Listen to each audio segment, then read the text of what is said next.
말씀의 제목은 하나님은 나를 돕는 분이라는 제목으로 함께 말씀을 나누겠습니다. 찰스 웨슬리는 시편 88편을 읽다가 은혜를 받았습니다. 그리고 찬송시를 썼는데요. 시편 88편 9절에 있는 곤란으로 인하여 내 눈이 쇠하였나이다. 여호와여 내가 주께 부르며 주를 향하여 나의 두 손을 들었나이다. 이 말씀을 근거로 해서 찬송가 280장 천부여 의지없어서 손들고 옵니다. 이 찬송을 작사를 하게 되었습니다. 여러분, 하나님께 괴롭고 환난 가운데 나갈 수 있는 것, 또 하나님을 의지할 수 있는 것, 이것이야말로 가장 정말 복 중에 복이라고 할 수 있을 것입니다. 찰스 웨슬리는요, 괴로움과 환난, 또 금신 때문에 앞이 보이지 않으니 내 팔을 붙잡아 주소서 하는 고백을 담아서 이 찬송시를 썼다고 해요. 나의 모든 방법을 포기하고 우리가 고난과 환난 가운데 있을 때 내가 또 하고자 하는 일이 잘 안 되고 실패할 때 우리는 그 하나님께로 돌아가는 그런 간절한 모습이 있어야 합니다. 그래서 이 찰스 웨슬리는 정말 모든 방법을 다 포기하고 하나님께 천부여 의지없어서 두 손 다 들고 나아갑니다 라는 모습으로 이렇게 표현했다고 그래요. 말하자면 소경이 이제 더듬더듬 그 두 손으로 걸어가는 그런 모습을 표현한 것이라고 합니다. 우리는 이 세상을 살아가면서 참 나도 모르게 이렇게 내가 감당할 수 없는 그런 환난이 나에게 올 때가 있어요. 우리가 공경을 당하지 아니하고 살면은 참 편안한 세상을 살아갈 것 같은데, 그러나 우리 삶 속에 정말 공경이 없는 그런 사람인 것 같은 사람도 그 내막을 깊이 들어가 보면 다 그 삶 속에 한두 번의 그런 공경을 피해갔던, 또 그 공경을 넘어갔던 그런 그 삶을, 우리가 인생을 볼 수가 있습니다. 또한 그 사람의 그런 처해 있었던 그런 곤란을 겪었던 그런 경우가 있었던 것을 우리는 그 사람과 대화를 하면서 또 알게 됩니다. 우리 인생은 언제나 수고와 슬픔뿐이라고 했어요. 그런데 이 인생 가운데 참으로 이런 많은 수많은 환난을 당한 오늘의 그 주인공, 이 시편 기자 이 다윗이 있습니다. 다윗은 누구나 다 부러워하는 사람입니다. 다윗은 하나님에게 합한 자라는 그런 칭찬을 받는 사람입니다. 또 정말 그 믿음이 신실한 사람이었어요. 그래서 누구나 다 부러워하는 사람입니다. 이렇게 그 신앙을 가진 사람이라면 다 부러워하는 사람이에요. 그럼에도 불구하고 이 다윗이 얼마나 많은 고난을 당했고 환난을 당했었는지, 얼마나 많은 그런 그 생명의 위협 속에서 살았어야 했는지 우리는 이 시편을 통해서 알 수가 있습니다. 오늘 이 시편 53편도 마찬가지입니다. 그 10사람이 사울에게 이르러 말하기를 다윗이 우리가 있는 곳에 숨지 아니하였나이까 하던 때라는 표제를 담고 있어요. 달고 있는데요. 이 시편의 배경은 유다 사람 십거민이 다윗이 어디에 숨어 있는가를 사울에게 밀고 하게 됩니다. 그래서 이 다윗을 이렇게 배반했을 때에 이 지어진 시입니다. 사울의 손길이 이제 시시각각 정말 덮쳐오는 그런 위기를 의식하면서 너무나 그 생명의 위협을 느끼면서 이 다윗은 하나님께 적들의 자기를 해하고 생명을 해하고자 하는 그 손에서 구해주실 것을 간절히 기도하고 있습니다. 감당할 수 없는 고난이나 역경에 처한 사람들은 도움의 손길이 얼마나 귀한 것인가를 너무나 잘 알고 있습니다. 누군가가 나를 이런 고난 속에서 정말 내 말을 들어주기만 해도 위로가 될 것 같은 그런 상황에 처해 있을 때가 있어요. 우리는 살아가면서 자기 생의 많은 부분을 고난과 씨름하면서 살아야 했던 이런 다윗을 보면서 다윗의 그 삶 속에서 위로를 받기도 합니다. 그가 모든 그 어려움을 극복하고 승리할 수 있었던 비결은 바로 그 고난 속에서 주님을 자기의 도움으로 삼았다는 데 있습니다. 다윗은 생명의 위협을 느낄 때마다 그가 확고하게 붙잡는 생명의 줄이 있었어요. 참 이 다윗은 언제나 생명은 여호와 하나님께 있고 전쟁은 하나님께 속해 있다라는 것을 확실히 믿었습니다. 이 삶 속에서 우리가 살아가는 인생 속에서 살아가는 그 자체가 우리가 보이지 않는 싸움을 하는 그런 전쟁과 같은 그런 삶 속에서 살아가고 있습니다. 이 다윗은 그런 전쟁과 같은 그런 인생 속에서 하나님은 나를 돕는 분이라는 믿음의 확고한 신앙이 있었던 것을 볼 수가 있어요. 다윗은요, 절박한 상황 가운데서도 인간의 도움을 의지하지 않고 하나님의 도우심만을 철저히 의지했던 것을 볼 수가 있어요. 왜냐하면 인간의 도움은 허사라는 것을 이미 여러 번 경험했고 또 그래서 알고 있었기 때문입니다. 우리는 인생에 살아가면서 고난 가운데 있을 때에 우리는 쉽게 내 주변에서 나를 도와줄 어떤 사람을 찾습니다. 부모나 형제, 나와 가까운 친구, 아니면은 친척, 나와 가깝게 지내던 그런 이웃을 찾습니다. 그 도움을 간절히 그렇게 바랍니다. 그런데 이것은요, 사실상 완전한 그런 고통 가운데 있을 때, 그 사람이 얼마만큼 도움이 될 수 있을까요? 부모라 할지라도 자식이 공경에 처했을 때 자식을 도우고자 정말 그 모든 최선을 다하지만 그러나 생명을 구할 수 있는 그런 도움을 줄 수 있는 그 부모가 과연 몇 명이나 될까요? 우리는 인간의 한계를 느낄 수 있습니다.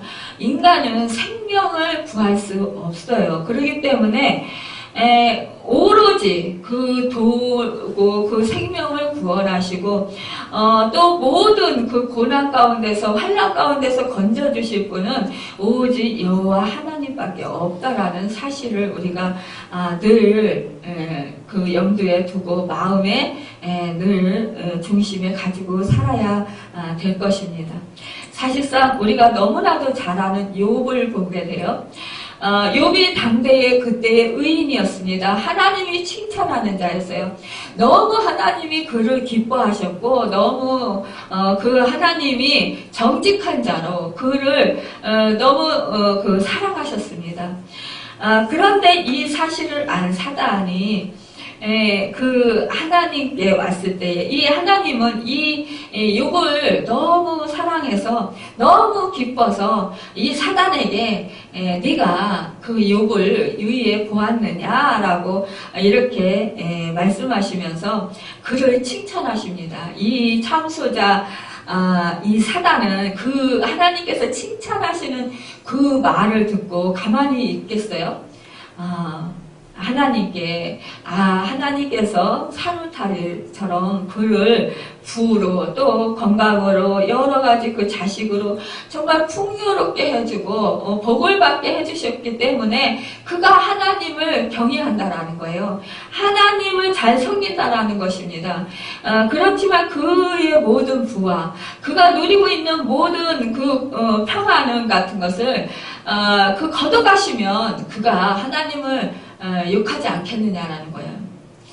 그때 하나님께서 그에게 그 사단에게 그래 그 생명을 건드리지 말고 몸은 건드리지 말고 그래 네가 그 한번 시험해 봐라 했을 때 그가 어떻게 했습니까? 그 사단이 하루아침에 그 무한튼 그런 재산을 다 정말 그 재단으로 그렇게 고통 가운데 한란 가운데 밀어넣는 것을 보게 돼요. 또한 심지어 이제 욥이 하나님을 욕하지 않고 하나님께 원망하지 않자 또 이 사단이 또 하나님께 몸을 치면 이 욥이 원망하지 않겠습니까? 라고 또 청소를 합니다. 그때 하나님께서 그러면 생명만은 건드리지 말고 그러면 네가 마음대로 해봐라 그랬을 때 몸을 칩니다. 결국 이 욥이 악창이 나고 결국 너무나 그 몸이 헐고 고통스러워서 진물이 흐르고 이럴 때 제에 앉아서 그가 기왓장으로 몸을 긁습니다. 그 자식을 하루아침에 그 많던 자식을 다 잃어버렸잖아요. 그 기가 막힌 그런 상황 속에서 이 친구들이 와서 네 죄 때문이라고 그렇게 이 욥을 비난하지 않습니까? 정죄하지 않습니까?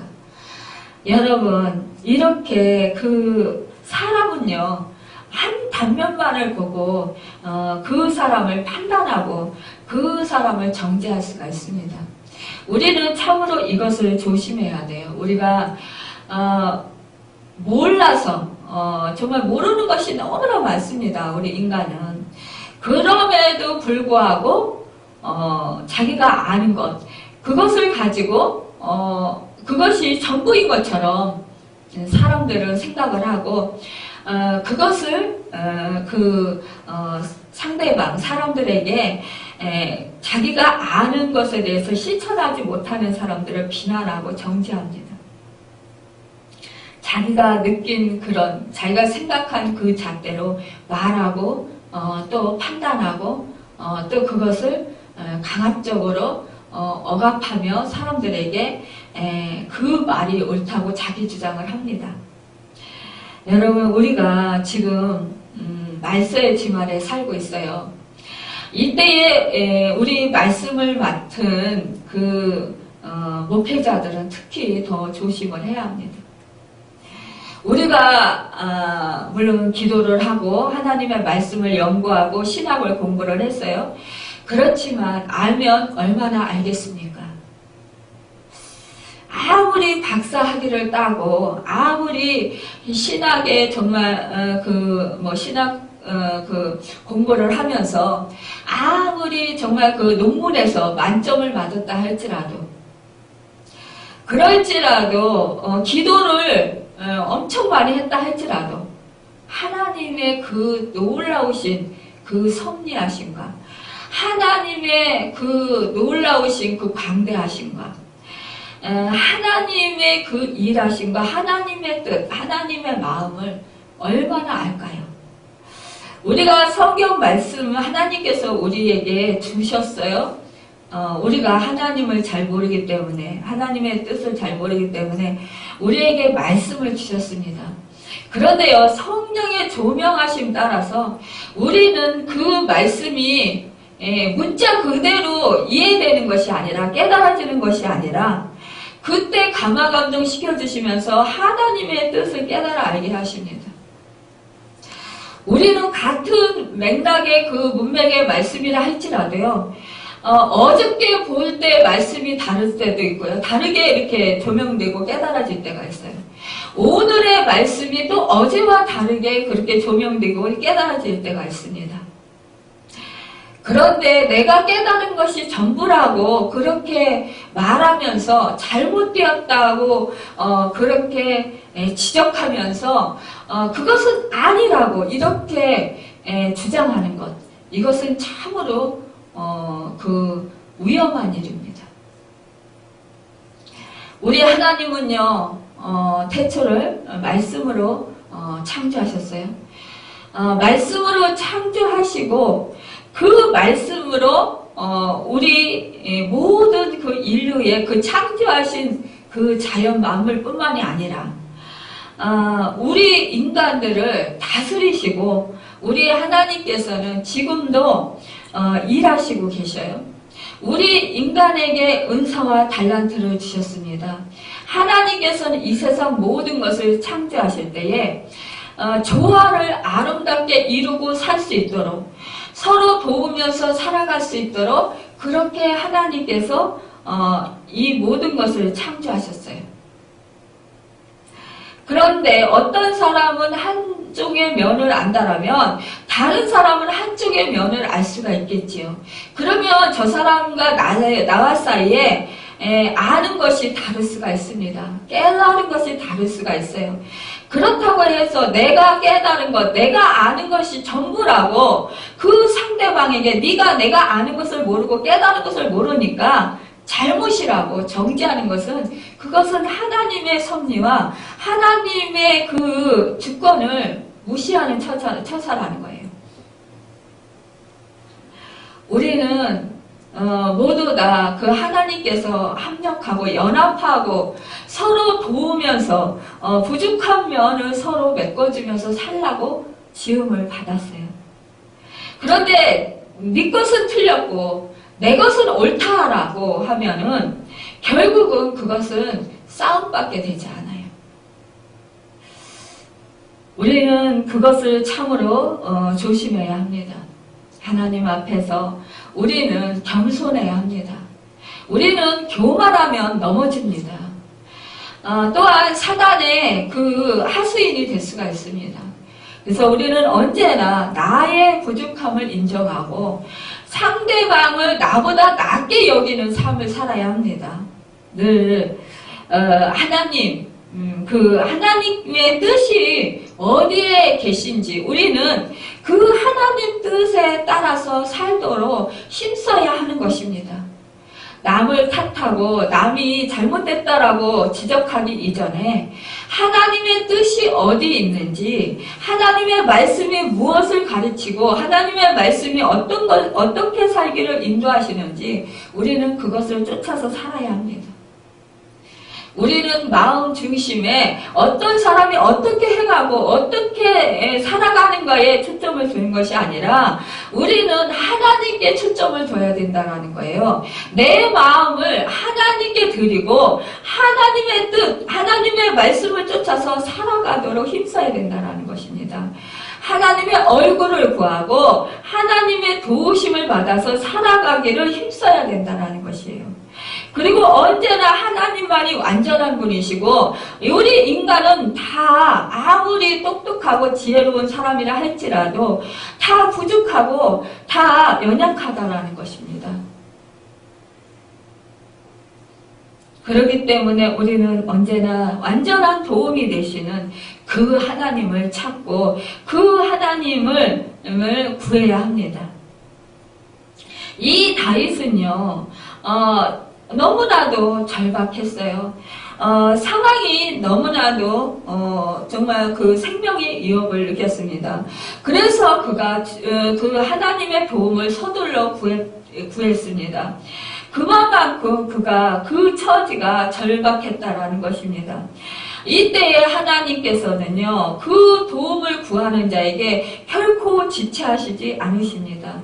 우리가 어떠한 형편 가운데서 구하든지 우리 하나님은 우리의 신음소리도 듣고 응답하신다고 했습니다. 우리의 안고 일어섬을 아신다고 했어요. 이 시인은 음부에 내려갈지라도 그 자리에 우리 주님이 계신다고 했습니다. 우리의 모든 그 마음과 형편과 처지를 나 자신보다도 더 잘 아시는 분이 바로 하나님이십니다. 그 하나님만이 나의 도움이시고 나의 구원이십니다. 나의 피난처가 되십니다. 이 시인은 말합니다. 하나님의 주의 이름으로 나를 구원하시고 주의 힘으로 나를 변호하소서라고 그렇게 하나님께 부르짖습니다. 이러한 다윗의 부르짖음은 하나님의 능력을 확신하는 신앙의 그 믿음의 위침인 것입니다. 하나님께서는요, 천지의 주재자이시기 때문에 모든 환난에서 인간을 능히 구원하시고 판단하실 자로 믿었던 것입니다. 확신 없는 기도는 하나님께로부터 아무런 도움도 얻지 못해요. 그러나 이렇게 모든 인생에게 도울 힘이 있으신 그 하나님을, 구원하시는 하나님을 확실하게 믿을 때, 생명의 주인이신 하나님을 확실하고 정말 그 완전한 그런 마음의 그 확신을 가지고 도움을 구할 때 하나님께서는 그 사람의 기도를 들어주시고 그 사람을 도와주신다는 거예요. 우리 인생은 도울 힘이 없습니다. 그래서 성경은 도울 힘이 없는 인생이나 방백을 의지하지 말라고 했어요. 그러므로 다윗은 인간을 의존하지 아니하고 어떤 상황 속에서도 자기 백성을 돌보시는 하나님께만 도움을 의뢰했어요. 세상이 다 나의 대적이 되어도 우리에게 꼭 필요한 것은 하나님은 나를 돕는 분이시라는 의식과 믿음과 체험입니다. 하나님은 나의 돕는 자시라. 돕는 분이시라. 주께서 내 생명을 붙드는 자와 함께 하시나이다. 4절에 말씀하고 있어요. 이 시편에서 하나님과 우리의 관계에서 중요한 교훈을 우리가 받을 수가 있습니다. 여기서 시인은 누구입니까? 다윗이에요. 다윗은 위대한 그런 그 골리앗의 그 싸움에서 승리한 그런 영웅입니다. 또 수많은 그런 전쟁에서 하나님을 의지함으로 싸움에서 이겼어요. 또한 그런 그 악한 짐승이 그 아버지의 그런 양을 물어갈 때에 그 사자나 고음의 발톱 속에서 그 아버지의 양들을 싸워서 이겼어요. 그것은 바로 여호와 하나님을 힘을 의지했을 때 하나님께서 도와주시고 그 악한 짐승에게서 구해주셨던 것입니다. 이 모든 그 삶 속에서 하나님의 도움을 철저히 받았던 이 다윗은 그 생명을 죽이려고 그를 수색하고 그를 쫓는 그 사울의 그 품 속에서 언제나 구원해 주시는 하나님을 신뢰했습니다. 그래서 이 다윗은 지금도 도와달라고 도움이신 분이 하나님이시라고 그렇게 고백하는 것입니다. 그런데 이 다윗은요, 환난 중에서도 그 하나님께, 하나님의 이름에 구원해 주시는 그 하나님의 이름에 감사한다라는 것입니다. 사람이요, 어려움에 봉착하게 되면 그 환경을 의식하여서요, 대개 굉장히 약해집니다. 낙심하고 절망하고 좌절하고 불안해하고 염려하고 근심하고 걱정합니다. 그러나 이 다윗은 하나님의 성호를 찬양하고 그 이름을 감사했다고 했습니다. 다윗이 낙헌제로 하나님께 제사하려 했던 것은요, 과거에 그에게 베풀어 주셨던, 그 도와주시고 구원해 주셨던, 그 체험했던 하나님의 구원의 은총을 감사할 뿐만이 아니라 현재와 미래가 앞으로 있을 구원의 은총을 확신하는 데 있어요. 도움받는 자의 삶의 자체는 감사하는 생활이에요. 감사될 생각으로나 말로만 감사하는 것이 아니라 마음으로, 그러니까 자발적으로, 의도적으로 즐거운 마음으로 하나님께 자원하는 심령으로 감사제를 드리는 것입니다. 오늘 우리의 한경이 역경이든 순경이든 하나님께 향한 감사가 계속되어지는 한 하나님의 도우심이 언제나 함께 하심을 믿는 것입니다. 하나님은 다윗을 도우시는 분이시라고 확신했던 것을 볼 수가 있습니다. 여러분, 우리는 이 다윗을 보면서 우리가 또한 이렇게 그 하나님의 그런 성실하심과 신실하심을 우리는 찬양해야 할 것입니다. 우리 또한 우리의 삶 속에서 이 고난이 있을 때 여러분도 다 겪으셨잖아요. 하나님이 도우시고 구원해 주시고 하나님이 내 편이 되시고 또 때로는 방패가 되어주시고 힘이 되셔 주시는 그 하나님을 여러분 다 체험하셨잖아요. 여러분, 앞으로도 우리의 그 앞날에 어떠한 고난과 또 내가 넘기 힘든 그 고통이 있게 될지 모릅니다. 그럴지라도 우리는 이 다윗과 같이 하나님을 철저히 신뢰하고 또 하나님을 믿음으로 말미암아 예전에 우리에게 그 구원해 주시고 도우셨던 그 하나님을 자원하는 심령으로 감사하고 또 찬양드리는 여러분과 제가 되길 바랍니다. 그래야 할 때 우리는 어떠한 환경이나 상황 속에서도 하나님의 그 도우심과 구원하심을 우리는 날마다 체험하게 됩니다. 또 더욱더 그래서 감사하게 됩니다.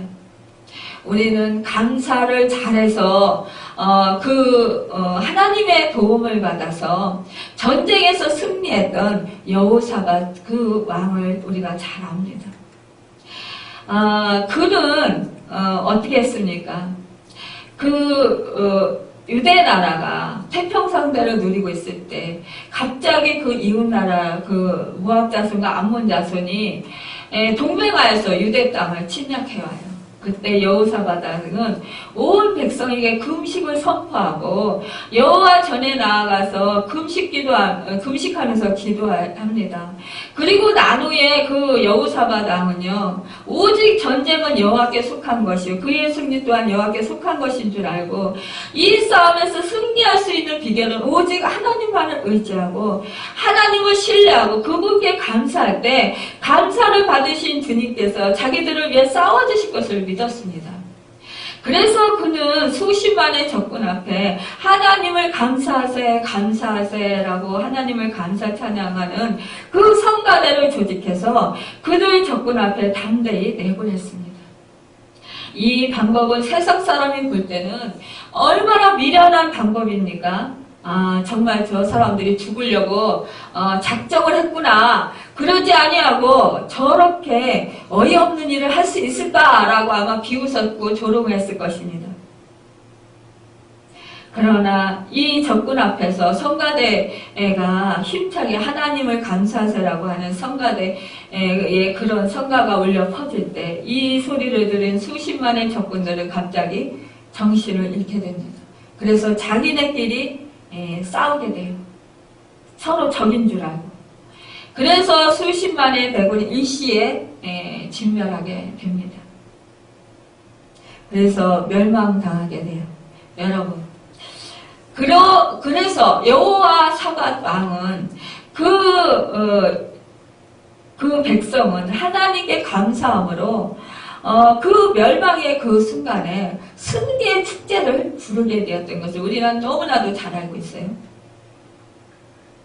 여러분, 우리가 이렇게 오늘 새벽에 말씀도 정말 아합 왕이 하나님께서 아합 왕이 그렇게 우상을 섬기고 이세벨 아내 이세벨을 쫓아서 정말 바알 신을 섬기고 또 아세라 목상 신을 섬겼어요. 하나님을 떠났어요. 그렇지만 하나님께서 기회를 또 한번 주셨습니다. 그리고 그에게 겸손한 마음을 주셔서 이 선지자를 통해서 그가 여호와 하나님의 말씀을 듣게 돼요. 하나님께서 전쟁에 이기게 해주신다라는 거였습니다. 그런데 이 말씀 속에서 보면은 수많은 그런 적들을